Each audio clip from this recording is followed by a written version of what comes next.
तो we are starting with important environmental organisation.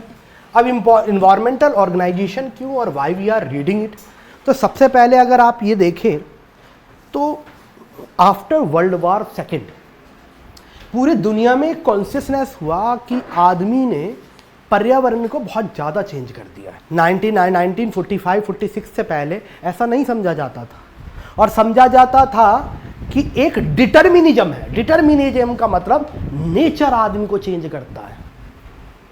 Nature एक active agent है, man is a passive agent.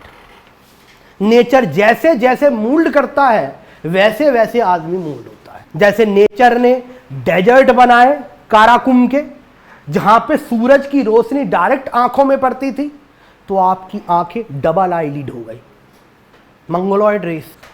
सूरज सीधा equator पे पड़ता है, उष्णकटिबंधीय वर्षावन, जहां बारिश बहुत ज्यादा है, धूप बहुत ज्यादा है, तो आपकी बॉडी का मेलेनिन कंटेंट ज्यादा है, आपकी बॉडी डार्क ज्यादा है, to protect your self from the harsh solar rays. तो आप कोंगो वैली में रहते हैं तो आप ट्री टॉप पे रहते हैं, आर्बोरियल होते हैं। तो नेचर ने आदमी को डिटरमाइन किया है। नेचर जैसा जैसा बनता गया आदमी को वैसी उसने संरचना करी। And there is a struggle for existence, अपनी अस्तित्व बनाने की लड़ाई थी।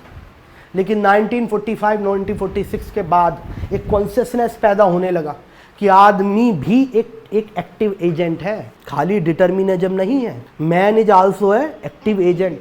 ऊपर वाले ने अंधेरा बनाया, ये लाइट बना देता है। अंधेरे में भी ऐसा लगता है कि जैसे सूरज उग रहा हो, क्रिकेट खेल लेता आदमी।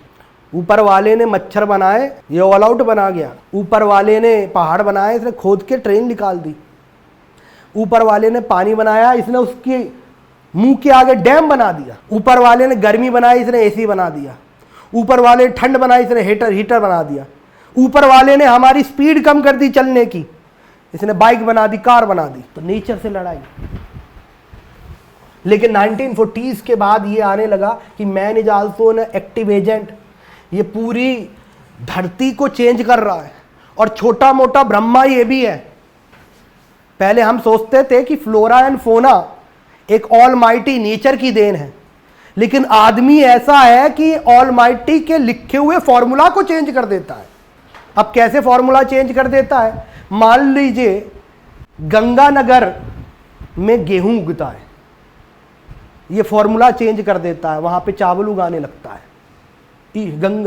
इंदिरा गांधी कैनाल बहवाता है, आर्टिफिशियल कैनाल बनाता है और चावल उगाने लगता है। ऊपर वाले ने डिफरेंट वन बनाए, महागनी दी, इबोनी दी, सीसम दिया, साल दिया, मैंगो दिया। ये काट के यूकेलिप्टस लगा देता है। ऊपर वाले ने लीची के पेड़ दिए, आम के पेड़ दिए, पपीते के पेड़ दिए, ये काट के गेहूं बो देता है। तो ऊपर वाले के फॉर्मूला को चेंज कर देता है, एक मल्टीपल कल्चर को मोनो कल्चर में जन्म दे देता है। तो man is also an active agent, और बहुत बड़ा एक्टिव एजेंट। इतना बड़ा एक्टिव एजेंट कि सारा नेचर ही आज मैक्सिमम चेंज हो रहा है because of this person man में यहां वुमेन्स भी आती है, बिकॉज ऑफ होमोसेपियंस। तो पूरी दुनिया में कॉन्शियसनेस होने लगा कि नेचर बहुत जल्दी चेंज हो रहा है। बहुत सारी ऑर्गेनाइजेशन भी इनिशियली इसे प्रोटेक्ट करने के लिए बनी थी। जैसे मैं आप यहाँ पे देखेंगे तो 1872 में स्विट्जरलैंड ने एक इंटरनेशनल रेगुलेटरी कमीशन बनाया for the protection of birds, यानी प्रोटेक्शन ऑफ बर्ड्स करना है, पक्षियों को बचाना है। आइंस्टीन ने क्या ब्यूटीफुल बात कही थी एक ज़माने में, और बिल्कुल सही है, कि कभी किसी जंगल से या कभी किसी एरिया से हनी बीज खत्म होने लगे, यानी मधुमक्खियों की संख्या खत्म होने लगे, वहां पर छत्ते नहीं बनने लगे, तो समझ लो वो डूम्सडे आने वाला है। आज इंडिया के कितने जंगलों में हनी बीज नहीं मिलती है, क्योंकि हमने मैंगो के ट्री, पपाया के ट्री, महागनी इबोनी की ट्री, साल के ट्री, बालसम के ट्री, वो सब हटा के यूकेलिप्टस बो दिया है। और यूकेलिप्टस पे हनी बी नहीं आती है, क्योंकि हनी बी की डाइट में यूकेलिप्टस नहीं है, हनी बी के नेक्टर में वो यूकेलिप्टस नहीं। तो we are heading towards it. तो 1872 में स्विट्जरलैंड ने एक international regulatory commission on the protection of birds, इस ऑर्गेनाइजेशन की स्थापना करी। इसका काम क्या था कि एक कन्वेंशन, यानी पूरी दुनिया में एक कन्वेंशन रेगुलेट करना जिससे कि बर्ड्स को प्रोटेक्ट कर दिया जाए, क्योंकि बर्ड्स का protection is very important for the agriculture protection. क्योंकि ये बर्ड्स, ये हनी बीज, ये तितलियां, ये खाली फोना नहीं है, ये पॉलिनेटर भी हैं। एक जगह से पोलन दूसरी जगह पॉलिनेट करने जाते हैं, तो they are also very important for agriculture. 1909 में एक इंटरनेशनल कांग्रेस लगी, बहुत सारे लोग आए और बात हुई कि हम नेचर को प्रोटेक्ट करेंगे। 1921 में जो पेंटिंग में लेड का यूज होता था, पेंट्स में लेड का यूज होता था, और लेड को आपको पता होगा ये एक न्यूरोटॉक्सिन है, उस लेड को यूज ऑफ लेड को बंद करने की बात हुई। इवन मिनिएचर पेंटिंग का नाम लेड से ही आया है, जिसका नाम होता मिनिएचर, आया ही वर्ड, लैटिन वर्ड लेड से है। मिनिएचर यानी जो कैनवास पे पेंटिंग होती है वो लेड से आया है। 1921 में लेड को खत्म करने की बात हुई फ्रॉम द पेंटिंग। 1931 में व्हेलिंग को लेकर इन्वायरमेंटल मूवमेंट चले, व्हेलिंग को लेकर, यानी जो कुछ लोग ऐसे हैं जो मछलियां तो छोड़ो व्हेल को भी नहीं छोड़ते, व्हेल को भी खा जाते हैं। तो इंटरनेशनल व्हेलिंग कमीशन की बात हुई, और अभी तक तो बहुत स्लो काम चल रहा है। हम अभी सेकेंड वर्ल्ड वॉर के बाद नहीं आए हैं, अभी तो बस ऐसा है कि कुछ लोग हैं जिनका कॉन्शियसनेस इतना हो गया कि नेचर को हमें प्रोटेक्ट करना है। जैसे रिचर्ड कार्सन जैसे लोग, जिन्होंने साइलेंट स्प्रिंग लिखी और साइलेंट स्प्रिंग में बताया कि कैसे अब बसंत में पक्षी चिहाते नहीं है, चींटियां अपने बिलों से बाहर नहीं आ रही है, गोरैया खत्म हो गई है, तो वो साइलेंट स्प्रिंग बुक लिखी गई। तो इसके कारण इंटरनेशनल एक मूवमेंट स्टार्ट होने लगा, लेकिन अभी ऐसा हुआ नहीं। आदमी अपनी रोटी कपड़ा मकान के लिए ही अभी जो मेन उसका कॉन्शियसनेस है यहीं तक सीमित है। अब मेन चीज चलते हैं आगे 1945 के बाद, जब दुनिया में ये हुआ कि हमें इन्वायरमेंट को प्रोटेक्ट करने की जरूरत है। बहुत सारी ग्रीन पॉलिटिकल पार्टीज पूरी इंडिया और वर्ल्ड हर जगह बनने लगी, और यूरोप पे तो इलेक्शन लड़े जाने लगे इन इन्वायरमेंटल मुद्दों को लेकर। बहुत सारी ग्रीन पार्टीज बनी। ग्रीन पार्टीज मतलब वो पॉलिटिकल पार्टी जो इन्वायरमेंट इश्यूज पर क्या कर रही हैं, काम कर रही हैं और चुनाव लड़ रही हैं। इंडिया में अभी ये कॉन्शियसनेस नहीं आया है। हमारे यहाँ इन्वायरमेंट की बात करके कोई चुनाव नहीं लड़ रहा, क्योंकि अभी इतनी गरीबी है कि हम रोटी कपड़ा मकानी कर ले तो बहुत बड़ी बात है। ठीक है, इन्वायरमेंट की तो बात बहुत बाद में आती है ना। थर्ड वर्ल्ड कंट्रीज के साथ यही प्रॉब्लम है, देखेंगे हम आगे। तो 1940s के बाद बहुत सारी ग्रीन पार्टी बनने लगी। सबसे इंपॉर्टेंट बात यह थी, एक ऑर्गेनाइजेशन है यूनेस्को, जिसका नाम है United Nation education scientific and cultural organisation. क्या नाम है? United Nation education scientific and cultural organisation. इसने कहा कि यूनाइटेड नेशन की ही स्पेशलाइज्ड एजेंसी है, यानी एक एजेंसी जो यूनाइटेड नेशन के अंदर ही काम करती है, स्पेशलाइज्ड एजेंसी है। इसका कहना है कि ह्यूमन, उसका एनवायरमेंट और पॉवर्टी, और आप इस तरह से ले सकते हो ह्यूमन सेंटर पीस, उसका इन्वायरमेंट, उसकी इकोनॉमी, उसका एनवायरमेंट, उसकी इकोनॉमी और उसका सोशल वेलफेयर, ये सब इंटरलिंक्ड है। एनवायरमेंट खराब होगा, कितना ही पैसा कमा लो, हवा गंदी, पानी गंदा, खाना गंदा, दूध में फॉर्मेलिन जो लाशों पे डाला जाता है, सब चीज गंदी। इकोनॉमी कितना अच्छा कर लोगे, जिंदगी अच्छी नहीं होगी। इन्वायरमेंट अच्छा हो ही नहीं सकता अगर इकोनॉमी अच्छी नहीं है, वेलफेयर नहीं है सोसाइटी में। और ये दोनों नहीं होंगे तो सोशल वेलफेयर का कोई मतलब नहीं है। आपको समझ में नहीं आता होगा, क्लाइमेट चेंज के कारण पॉवर्टी पूरी दुनिया में बढ़ती जा रही है, पूरी दुनिया में पॉवर्टी बढ़ती जा रही है। फूड इनसिक्योरिटी, खाने की कमी, वाटर इनसिक्योरिटी, पीने की पानी की कमी, एक्सेसिव हीटिंग, कोस्टल एरिया का सबमर्जेंस, जो टापू हैं छोटे छोटे कोस्टल एरिया, पर्टिकुलरली जो पैसिफिक ओशन के छोटे छोटे टापू है, आइलैंड है, समुद्र उन्हें धीरे धीरे निगल रहा है। तो बात यह है कि यूनेस्को ने कहा कि ह्यूमन का डेवलपमेंट विदाउट उसकी इकॉनमी, विदाउट उसके इन्वायरमेंट और विदाउट उसके सोशल वेलफेयर के पॉसिबल नहीं है। तो हुआ क्या कि एक बात हुई कि एक कॉन्फ्रेंस हम चलाएंगे ऑन ह्यूमन इन्वायरमेंट, यानी ह्यूमन इन्वायरमेंट पे एक कॉन्फ्रेंस होगी। क्या होगी? कॉन्फ्रेंस किस पे होगी? ह्यूमन इन्वायरमेंट पे, ह्यूमन इन्वायरमेंट में।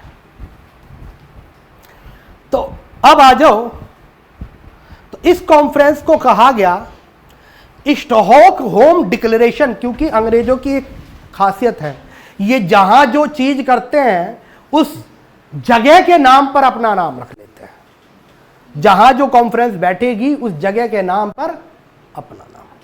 ठीक, तो स्टॉकहोम में कॉन्फ्रेंस हुई थी। यूनाइटेड नेशन ने बहुत सारी कंट्रीज को बुलाया, और क्यों बुलाया? ऑन ह्यूमन इन्वायरमेंट, कि हमारा इन्वायरमेंट है, हम उसे प्रोटेक्ट करना है, और वो इन्वायरमेंट प्रोटेक्ट नहीं हुआ तो देयर विल बी कैटास्ट्रॉफी। क्यों कैटास्ट्रॉफी? क्योंकि बात ये है कि पूरा वर्ल्ड होल कनेक्टेड है। अमेरिका आइसोलेशन में नहीं जी सकता इस ग्लोबल वर्ल्ड में, चाइना आइसोलेशन में नहीं जी सकता। अगर इंडस्ट्री पोल्यूट चाइना में कर रही है तो उसका असर इंडिया पे भी होता है। पराली अगर पंजाब में जलाई जाए तो उसका असर दिल्ली हरियाणा पे भी होता है। इंडस्ट्री अगर दिल्ली में पोल्यूट करे तो उसका असर पंजाब पे भी होता है। एक्सेसिव व्हीकल चले तो उसका असर मेघालय के वो छोटे गांवों में भी होता है जिन्होंने कभी व्हीकल नहीं देखा है। अमेरिका भी पोल्यूट करे तो उसका असर टोंगा जैसी कंट्री, छोटी कंट्रीज पे भी होता है जिन्होंने कभी क्लाइमेट गंदा ही नहीं करा। They are oblivion to the climate change. तो world is connected. When world is connected we need a international conference, international participation, क्योंकि ये एक आदमी की प्रॉब्लम नहीं है, ये एक प्रांत की प्रॉब्लम नहीं है, एक देश की प्रॉब्लम नहीं है, ये एक ग्लोबल प्रॉब्लम है। और ग्लोबल प्रॉब्लम मैं, आप और वो छोटे बच्चे जो अभी दुनिया में आए भी नहीं है, उनका भी भार हम लोगों पर है। तो ये एक ग्लोबल प्रॉब्लम है। That's why international conference. तो यूनाइटेड नेशन ने एक कॉन्फ्रेंस बुलाया ऑन ह्यूमन एनवायरनमेंट 1972, और बात इसमें करी गई कि we will protect our environment, अपना पर्यावरण हम बचाएंगे। बस बात हुई ऐसी। 114 लोगों ने इसमें पार्टिसिपेट किया और बात हुई, 114 लोगों ने इसमें पार्टिसिपेट किया और बात हुई कि हम एक एनवायरनमेंट के लिए क्यों नहीं एक डेडिकेटेड ऑर्गेनाइजेशन बना लेते हैं। क्यों डेडिकेटेड ऑर्गेनाइजेशन? क्योंकि environment, global climate change, global warming, ये एक वैश्विक मुद्दा है, ये रीजनल मुद्दा नहीं है, ये एक वैश्विक मुद्दा है। तो इसके लिए एक स्पेशलाइज्ड ऑर्गेनाइजेशन बनाई जाए under the ages of United Nation. तो 114 कंट्रीज आई और उन्होंने कहा कि हम एक ऑर्गेनाइजेशन बनाएंगे, और उस ऑर्गेनाइजेशन का नाम था UNEP, United Nation environment programme. और 5 जून को यह डिक्लेरेशन लिया गया था, इसलिए UNEP 5 जून का डिक्लेरेशन था, इसलिए 5 जून को इन्वायरमेंट डे भी कहते हैं।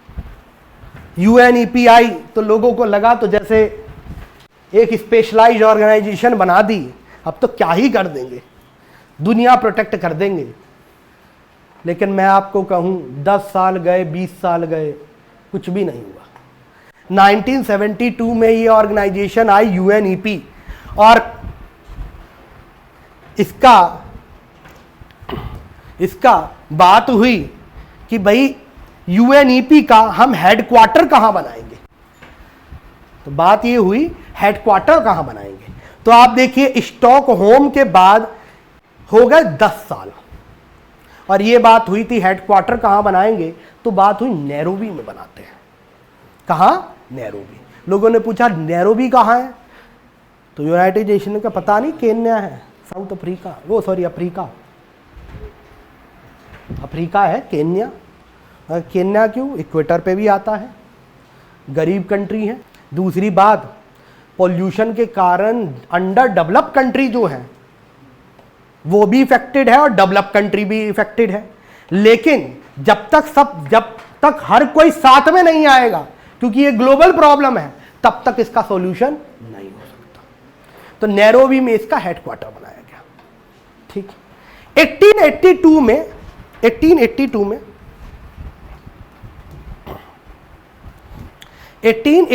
में एक और कॉन्फ्रेंस हुई कोई। मैं आपको ये बताऊं, ये एक बुक से है, again I am telling you, मैं आपको सीक्वेंस से बता रहा हूं, आपको स्क्रिबल करना है, नोट्स आपको मिल जाएंगे।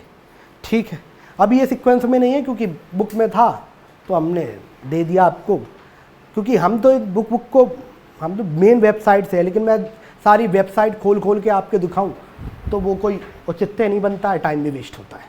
ठीक है, तो स्टॉकहोम के बाद नैरोबी में यूएनईपी का हेडक्वार्टर बनाया गया, नैरोबी में। अब बात हुई, 1 साल गए, 2 साल गए, 3 साल गए, 4 साल गए, 10 साल हो गए, कुछ नहीं हुआ, जीरो बटा सन्नाटा। लोगों ने कहा इन्वायरमेंट कहाँ गया, ठंडे बस्ते में। तो हुआ एक कॉन्फ्रेंस दोबारा करते, मिलते हैं। लोगों ने कहाँ मिलेंगे, तो उन्होंने कहा नैरोबी में मिलते हैं। लेकिन अंग्रेज थोड़े रेसिस्ट भी होते हैं, ये हर जगह अपना नाम याद आगे करते हैं। विलियम शेक्सपियर लिखते हैं what is there in the name, और उसके बाद अपना नाम लिख देते हैं विलियम शेक्सपियर। तो इनमें एक आदत है अपना नाम आगे करना, चाहे चंद्रशेखर ने कुछ भी कर दिया हो, सुब्रमण्यम, नाम आइंस्टीन का ही होगा। तो जब नैरोबी में ये मिले तो उन्होंने नैरोबी कॉन्फ्रेंस इसे नहीं कहा स्टॉकहोम प्लस 10। क्या कहा कि हम स्टॉकहोम प्लस, अरे यार, प्लस, ये क्या हो गया, स्टॉकहोम प्लस 10। तो 10th एनिवर्सरी थी स्टॉकहोम कॉन्फ्रेंस की, और इसे स्टॉकहोम प्लस 10 कहा गया। इसे प्लस कैसे लिखेंगे बेटा, मैं नोट्स ये अपलोड कर दूंगा आप लोगों के लिए, don't worry about it. Stockholm plus 10th anniversary हुई, नैरोबी में हुई है, और नाम इसका दिया गया 1882 की बात, 1982 की बात है, यानी 10 साल बाद ऑफ स्टॉकहोम। तो इसे कहा गया स्टॉकहोम प्लस 10। अब आगे चलते हैं, यूएनईपी आ गया। अब यूएनईपी ने कहा, स्टॉकहोम प्लस 10 में पूछा गया कि क्या क्या यूएनईपी के काम होंगे, तो कहा गया यूएनईपी जितने भी प्रीवियस कन्वेंशंस हैं, जैसे एंडेंजर्ड स्पीसीज को बचाने का कन्वेंशन है, वो स्पीसीज जो माइग्रेट करती है, साइबेरिया से इंडिया आ जाती है, साइबेरियन क्रेन, उसे बचाने के जो कन्वेंशन है। और कहा गया 1987 में मॉन्ट्रियल प्रोटोकॉल साइन हुआ, कितने में, 1987 में क्या साइन हुआ, तो कहा गया मॉन्ट्रियल प्रोटोकॉल ओजोन, और ओजोन डिप्लीशन के कारण सदर्न हेमिस्फीयर में, ऑस्ट्रेलिया में स्किन कैंसर की डिसीज बहुत ज्यादा बढ़ गई है। ओजोन में होल हो रहा, रेफ्रिजरेटर में ऐसी गैस डाल रहे हो, ब्रोमो और क्लोरो, CFCs, क्लोरोफ्लोरोकार्बन, कि ये स्ट्रेटोस्फीयर में जाती है और O3 को तोड़कर ऑक्सीजन से बाइंड हो जाती है, एक स्टेबल कंपाउंड बना देती है, और ऑक्सीजन बेचारा खाली घूमता रहता है। तो ओजोन लेयर डिप्लीट हो रही है, ओजोन लेयर को हील करना है, तो माइग्रेटिव बर्ड को करना है, जो एंडेंजर स्पीसीज है उसका ट्रेड कंट्रोल करना है। जैसे पेंगोलिन का ट्रेड, उसको स्केल्स के कारण मारा जाता है, पेंगोलिन को, उसके स्केल्स होते हैं कैरेटीन के, जैसे तुम्हारा नाखून कैरेटीन का है, उसे कंट्रोल करना है। ओजोन डिप्लीशन को रोकना है, और क्या करना है, ट्रांस बाउंड्री मूवमेंट जो है हैजार्डस वेस्ट का, उसे भी रोकना है। वियना कन्वेंशन है, बासल कन्वेंशन है on the control of transboundary of hazardous waste. Hazardous waste क्या? खुद का वेस्ट है, अमीर कंट्री का वेस्ट है, वो कचरा गरीब कंट्री में डाल देना, है ना, होता है ना ऐसा। बड़ी बड़ी सोसाइटी वाले कचरे, आजकल देखा होगा उन कॉलोनीज जिनके बगल में थोड़ा सा ग्राउंड है, वहाँ कचरा पेटी से भरा होता है ना। Elite class to the subaltern class, यहाँ पे अंग्रेज एलीट है, तो वो ऐसी ही हैजार्डस वेस्ट तुम्हारे यहाँ आकर डंप कर देते थे। समझ में आया? जैसे इंडिया में पहले होता था, जो यूरोप से थर्ड क्लास आईफोन आता था वो बिकता था, है ना। अब तो फिर भी नए आने लगे। तो Basel convention on control of transboundary और जो भी इन्वायरमेंट से रिलेटेड, उसके प्रोटेक्शन से रिलेटेड कन्वेंशंस हैं, उन सब का उत्तरदायित्व हम यूनाइटेड नेशन इन्वायरमेंट प्रोग्राम को देते हैं। वो यूएनईपी कोऑर्डिनेशन करेगा, रिसर्च करेगा, पेपर पब्लिश करेगा, इन सबको सपोर्ट करेगा। यूएनईपी के सारे काम थे। फिर कहा गया पैसा कहां से आएगा? पैसा तो कहा गया 1991 में, यानी उसके भी 10 साल बाद हम एक और चीज लेके आएंगे, green environment facility, global environment facility, GEF 1991। तो पैसा कहां से आएगा? कहां से आएगा पैसा? Global environment facilities. ये 1991 में बनाई गई। ये किसको फंड करेगी? यूएनईपी के प्रोग्राम को। और कहा गया पैसा कौन देगा? उन्होंने कहा देंगे लोगों के CSR से पैसा आएगा, NGO काम कर रही वहां से पैसा आएगा, जो बड़ी बड़ी कंट्रीज हैं वो पैसा देंगी, ठीक है। और जितना भी इन्वायरमेंट से रिलेटिव पूरा कॉर्पस है, उन सबको ग्लोबल इन्वायरमेंट फैसिलिटी फंड करेगी, चाहे वो बायोडाइवर्सिटी हो, फ्लोरा एंड फोना, जीव जंतु, क्लाइमेट चेंज हो, इंटरनेशनल वाटर्स हो। जैसे ब्लास्ट वाटर, आपने कन्वेंशन सुना होगा कि पैसिफिक ओशन का पानी आप इंडियन ओशन में नहीं छोड़ सकते। शिप क्या होता है, जब कार्गो लेके आती है तो देखा होगा, कार्गो जब उतार दी, यानी माल जब उतार दिया, तो वहां का पानी भर लेती है शिप में, उसे ब्लास्ट वाटर कहते हैं। तो पहले क्या होता था, पैसिफिक ओशन का पानी इंडियन ओशन में छोड़ दिया, पैसिफिक ओशन की इन्वेसिव स्पीसीज आकर इंडियन ओशन का फ्लोरा एंड फौना खत्म कर रही है। तो इंटरनेशनल वाटर्स हो गए, लैंड डिग्रेडेशन, सैलिनिटी इतनी बढ़ रही है कि लैंड इनफर्टाइल होता जा रहा है, गर्मी इतनी बढ़ रही है कि लैंड से मॉइस्चर खत्म हो रहा है सॉइल से, और सॉइल से जब मॉइस्चर खत्म हो रहा है तो land is becoming degraded, deserted. तो लैंड डिग्रेडेशन रोकना है। परसिस्टेंट ऑर्गेनिक पोल्यूटेंट, जो फॉसिल फ्यूल जलाते हो, जो कोयला जलाते हो, उससे ये पीओपी परसिस्टेंट, जो 500 साल तक इन्वायरमेंट से खत्म नहीं होते, और ये पोल्यूटेंट है, ये कार्सिनोजेनिक है, ये ब्रोंकाइटिस करते हैं। उन परसिस्टेंट ऑर्गेनिक पोल्यूटेंट को खत्म करने के लिए कौन पैसा देगा? GEF।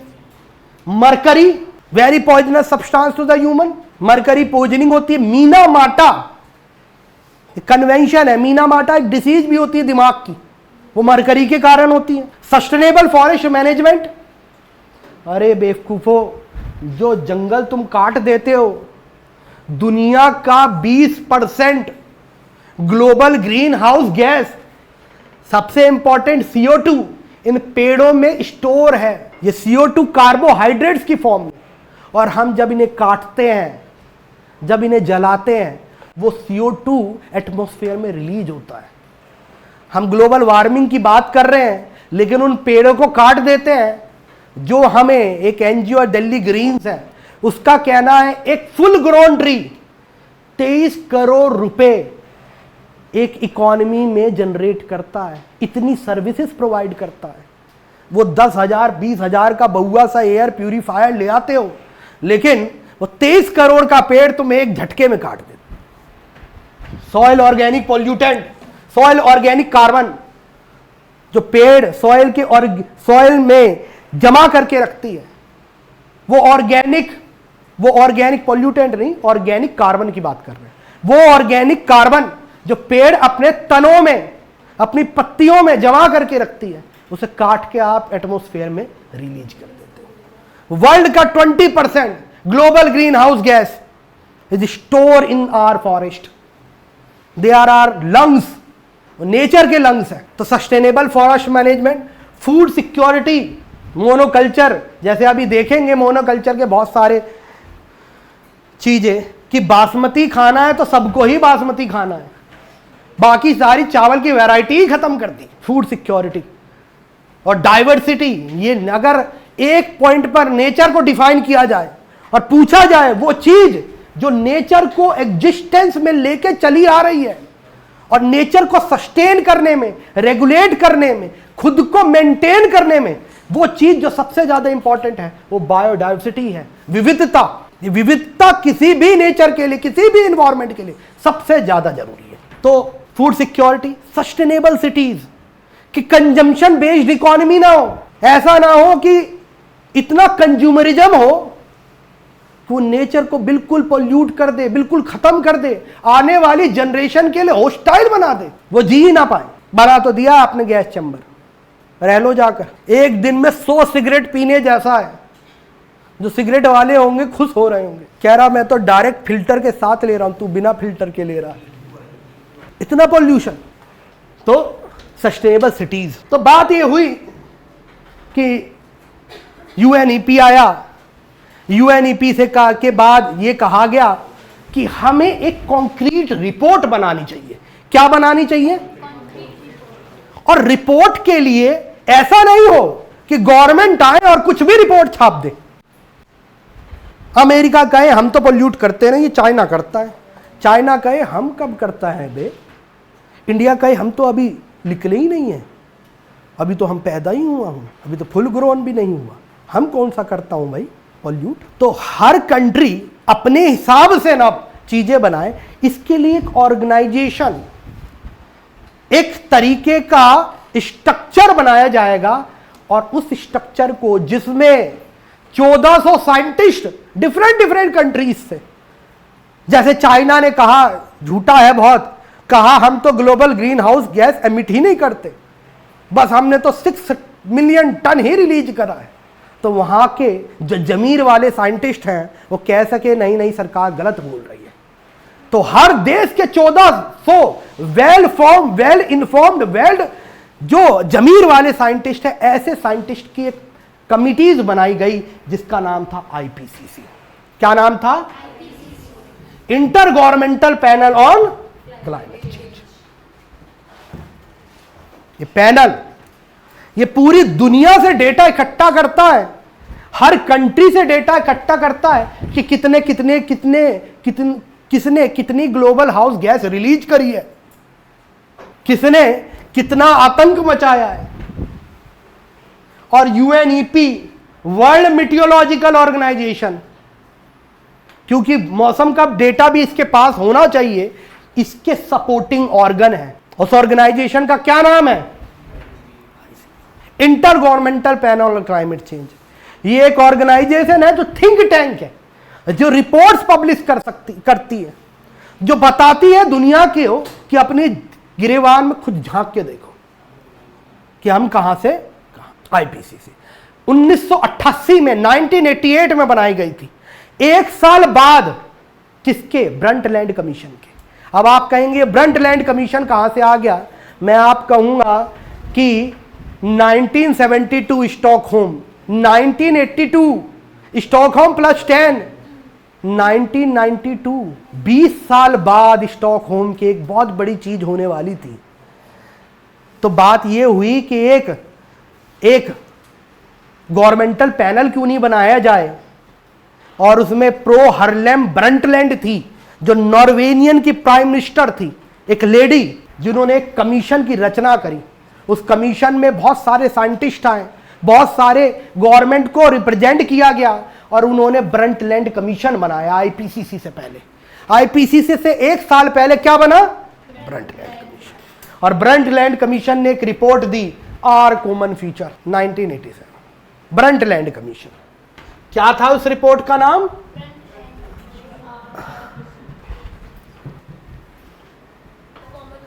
Are common. ठीक है, तो ब्रंटलैंड कमीशन ने बहुत सारी चीजों की बात करी और इन्होंने एक 1987 में जब ये ऑफिशियली डिजॉल्व हो रहा था तो ये रिपोर्ट देके गया, उसका नाम था आर कॉमन फ्यूचर। और ये कहता है कि we are at the tip of the iceberg. हम उतना ही इन्वायरमेंट के बारे में जानते हैं जितना टिप ऑफ द आइसबर्ग।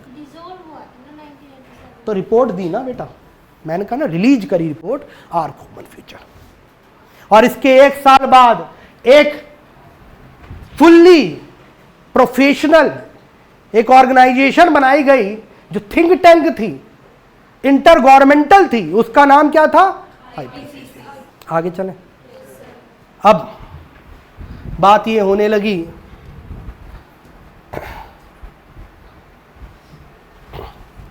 आगे आइए,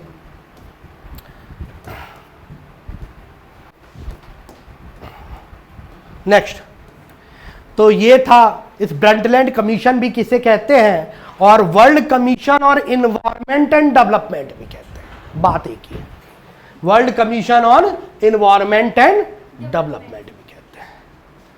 इस world commission on environment and development, इसको क्या काम दिया गया था कि प्रैक्टिकल सॉल्यूशंस बताए जाएं जिससे कि हम क्या कर सके, कंजर्व कर सके नेचर को। ठीक है बेटा, आगे चलें।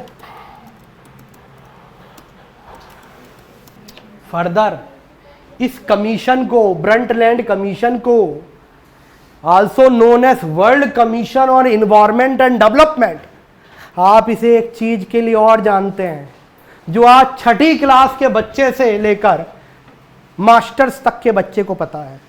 जो भी आदमी 21वीं शताब्दी में पैदा हुआ है वो उसी बजवर्ड को बार बार बोलता है, और वो बजवर्ड, वो कंसेप्ट इस ब्रंटलैंड कमीशन ने दिया। नाम था उसका सस्टेनेबल डेवलपमेंट, कि हम अपने रिसोर्सेस को ऐसे यूज करें कि फ्यूचर जनरेशन भी उसे यूटिलाइज कर पाए। हम उन्हें एक गैस चैम्बर, एक पॉइजनस गैस चैम्बर ना देके जाए। मैड रेस, एक मैड रेस पैसा और पावर की, और वो इतनी ज्यादा मैड रेस कि सोसाइटी एप्रिशिएट ही उसे कर रही है। अच्छा, वो गरीब सोसाइटीज में होता भी ऐसा है क्योंकि वो पहले खाने की सोचती है। जहां यूरोप ने यही कहा कि जहां हम इन्वायरमेंट की बात कर रहे हैं, ये तो अभी रोटी कपड़ा मकान पे ही है, तो रोटी कपड़ा मकान से ऊपर ले जाएं पहले, तब बात होगी। और अभी हम बात करते हैं कि ब्रंटलैंड कमीशन आईपीसीसी के बाद क्या चेंज हुए। अब छोटी सी स्टोरी, हुआ क्या, 1990s एक बहुत फॉर्मिडेबल ईयर है। फॉर्मिडेबल ईयर क्यों है? क्योंकि अफगानिस्तान में CIA और ISI ने हेल्प करके एक मुजाहिदीनों की टीम बनाई थी, और उन मुजाहिदीनों में से ही कुछ बाद में तालिबान निकले। ये हम अफगानिस्तान के लेक्चर में देखेंगे। जब ये तालिबान बना तो तालिबान ने सोवियत संघ की जो जड़ थी अफगानिस्तान में, नूर मोहम्मद तराकी की जो सरकार थी, उसे उखाड़ फेंका। और अफगानिस्तान, जैसे कि आप सब लोग जानते हैं, it is known by the graveyard of empires. बड़े बड़े जो मुल्क हैं वहां के धराशायी हो गए हैं। वो इसलिए हो गए हैं कि वहां पर रिसोर्स क्रंच बहुत ज्यादा है, रिसोर्स बहुत कम है।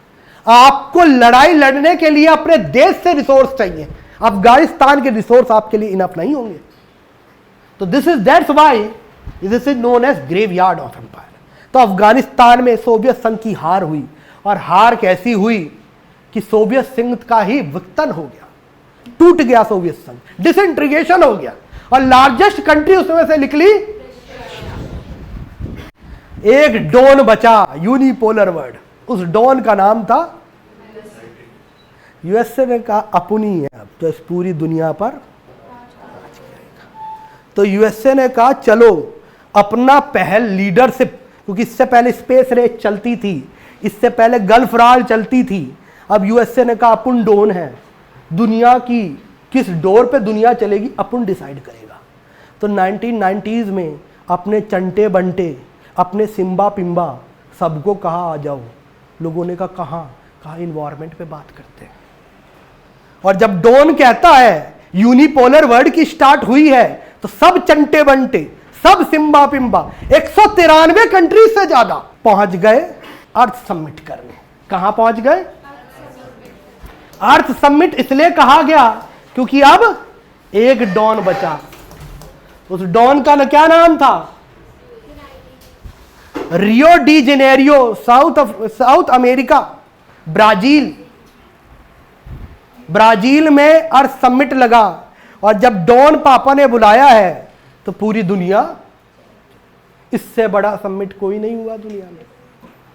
That's why it is known as earth summit. और कितनी countries, you will surprise to know कि कंट्रीज तो कंट्रीज, एनजीओ 10-10 हजार एनजीओ, इन्वायरमेंटल ऑर्गेनाइजेशन जिसे नहीं जाना था वो भी चाय और समोसा खाने। स्टॉकहोम के 20 साल बाद 1992, इसे भी अंग्रेजों ने रियो डी जेनेरो समिट नहीं कहा, इसे भी क्या कहा? स्टॉकहोम में नहीं हुआ ना एवरीवन। न्यूयॉर्क समिट अच्छा लगता है, पेरिस अच्छा लगता है, Stockholm, Vienna, Rio de Janeiro, Nairobi अच्छा लगता है क्या? कुआलालंपुर। तो अर्थ समिट हुआ 1992 में। बात हुई कि भाई हम बात कर रहे हैं 1972 से कर रहे हैं, आईपीसीसी ने रिपोर्ट दी है नाउ और नेवर। लोगों ने कहा ये क्या है नाउ और नेवर, ये क्या चीज होती है? तो उन्होंने कहा, जो मैं समझाता हूँ, आईपीसीसी के साइंटिस्ट कह रहे हैं कि बाय द 21st 100 अगर हमने global rise of temperature 2 degree Celsius से कम नहीं किया, अगर ग्लोबल राइज ऑफ टेम्परेचर यानी जो अभी एवरेज टेम्परेचर है जो प्री इंडस्ट्रियल लेवल पे था, उससे अगर 2 degree Celsius rise of temperature हो गया तो देयर विल बी कैटास्ट्रॉफी। लोगों ने कोई क्या बकवास है, मायन सिविलाइजेशन का कैलेंडर पढ़ के आया है क्या? नहीं, ये साइंटिफिक है। साइंटिफिक कैसे? लोगों ने पूछा कि जो मीथेन के आइस कैप्स एंड ग्लेशियर्स हैं साइबेरिया में, अंटार्कटिका में, ये बर्फ पिघल रही है, they will expose to the environment. लोगों ने पूछा और क्या? उन्होंने कहा गंगोत्री ग्लेशियर पिछले 50 साल में 100 मीटर से ज्यादा रिसीड कर गया है। उन्होंने कहा और क्या? उन्होंने कहा ग्लोबल सी लेवल राइज ऑलरेडी 2 से 3 मीटर हो चुका है और सारी आइस मेल्ट हो गई, तो ये 70 मीटर से ज्यादा ग्लोबल सी राइज होगा। और आपकी Delhi, Mumbai, New York, Tokyo, Shanghai, they will be under water. लोगों ने पूछा क्यों? क्योंकि ये तो खाली 20, 21, 12 मीटर पे है। जहां वर्ल्ड की 50% से ज्यादा पॉपुलेशन रहती है, they will be under water. Scuba diving, हम एक नया वो बनाएंगे, स्कूबा डाइविंग में सिटीज चल रही, दुबई में है ऐसा। तो उन्होंने कहा they will be under water. फिर पूछा अच्छा और क्या? उन्होंने कहा भाई there will be catastrophe, food insecurity. 2 degree Celsius rise of temperature का मतलब होता है कि गर्मी और ज्यादा गर्मी हो जाएगी, हाई लेवल के बॉम्ब साइक्लोन्स आएंगे, यूएई में स्नोफॉल हो जाएगी डेजर्ट में। जो हमारा ITCZ है, जहां नॉर्थ ईस्ट ट्रेड विंड और साउथ ईस्ट ट्रेड विंड मिलती है, ये ऑलरेडी नॉर्थवर्ड शिफ्ट हो गया है, यानी पहली बता दिया नॉर्दर्न हेमिस्फीयर में ज्यादा गर्मी है। मलेरिया, चिकनगुनिया की जैसी जो ट्रॉपिकल डिसीज है और ज्यादा हो जाएंगी। कोविड जैसी डिसीज, ऐसी डिसीज पैदा होंगी जो कभी खत्म ना हो सके। तो देयर विल बी कैटास्ट्रॉफी। तो आईपीसीसी की रिपोर्ट ने जब ऐसा कहा तो लोगों ने कहा कि भाई थोड़ा रोकते हैं, अब चीजें समझने का वक्त आ गया है। और डॉन था, उसे ये भी दिखाना था कि अपन की चलती है, अपन की चलती है। तो कहा कि हम लेके आएंगे भाई, अब एनवायरनमेंट को प्रोटेक्ट करेंगे। और इन अर्थ समिट में different organisation I, different programmes आए, डिफरेंट आप कह सकते हैं कि फ्रेमवर्क बनाए गए। इन फ्रेमवर्क को हम देखते हैं 5 मिनट बाद।